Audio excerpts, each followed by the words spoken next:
Hello বন্ধুরা, welcome to our new video. আজকে কিন্তু হলো চড়ক পুজো, আর আজকের ব্লগটা কিন্তু চড়ক পুজো স্পেশাল থার্ড। আগের পার্টে তো তোমাদের সবাইকে বলেছিলাম যে চড়ক পুজো উপলক্ষে কিন্তু বর্মশাই আর দাদা ঘুরতে গেছে। রেডি সেডি হয়ে সবাই কিন্তু চলে এসেছিল শ্মশানে।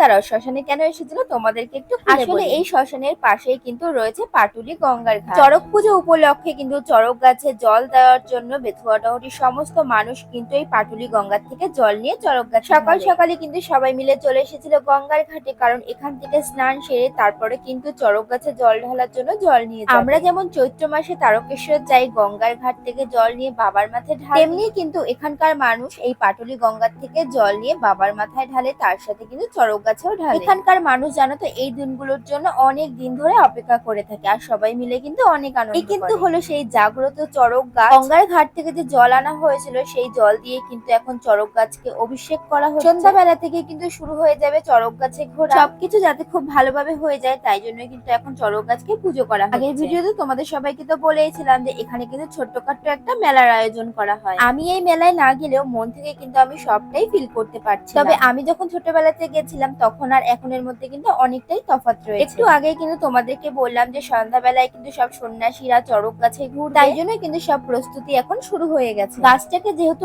একদম সোজাভাবে দাঁড় করাতে হবে তাই জন্য কিন্তু সবাই মিলে বাঁশের চটা দিয়ে ভালোভাবে বেঁধে নিচ্ছে। এই দৃশ্যটা দেখার জন্য জানো তো অনেক দূর দূরান্ত থেকে মানুষেরা আসে। জানো তো ছোটবেলায় যখন আমি দিদা বাড়িতে যেতাম তখন ভোরবেলা থেকে কিন্তু ছৌ নাচের আয়োজন করা হয়। বহুরূপী সেজে কিন্তু এক একজন এক এক রকমের রূপ নেয়। ছোটবেলায় তো অত শত বুঝতাম না, সেগুলো দেখে জানো তো অনেকটা ভয় পেয়ে। এইদিকে দেখো কাঁধে বাঁক নিয়ে একজন ঝুড়ির মধ্যে একটা ছোট্ট বাচ্চাকে নিয়েছে। তারকেশ্বরে যাওয়ার সময় কিন্তু এইরকম দৃশ্য অনেক দেখা যায়। সমস্তটাই কিন্তু তাদের মনস্কামনা পূর্ণ করার জন্য। চড়ক গাছটা যেহেতু মোটামুটি বাঁধা হয়ে গেছে তাই জন্য কিন্তু এখানকার মায়েরা সবাই মিলে কিন্তু এখন চড়ক গাছকে বরণ করবে। সাথে কিন্তু মহাদেবকেও স্মরণ করবে। তার কিন্তু একটাই কারণ, সন্ন্যাসীরা যখন গোটা চড়ক গাছ ঘিরে ঘুরবে তখন যেন কোনো বিপদ আপদ না আসে। গোটা একটা চড়ক গাছকে দাঁড় করানো কিন্তু মুখের কথা না, সবাই মিলে দেখো এখানে হাতে হাতে কিন্তু চড়ক গাছটাকে দাঁড় করানোর চেষ্টা করছিল। বোনেরা দিদিরা একটু উলুধ্বনি দেবেন।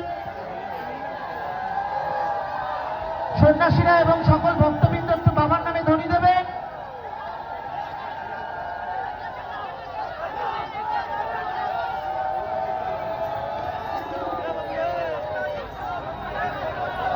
চলছে চড়ক গাছ তোলার প্রক্রিয়া। সুষ্ঠুভাবে সুন্দরভাবে আমাদের চড়ক গাছ তোলা হচ্ছে। উলুধ্বনি দিয়ে সহযোগিতা করবেন।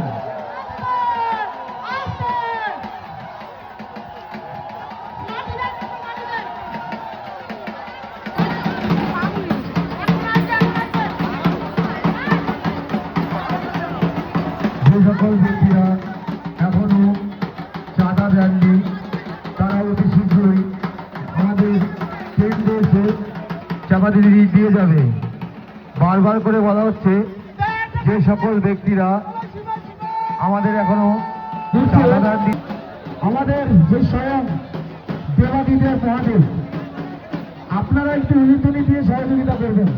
তার জন্যই সবকিছু, যার জন্য এত আয়োজন, সেই এখন গাছে ধরবে।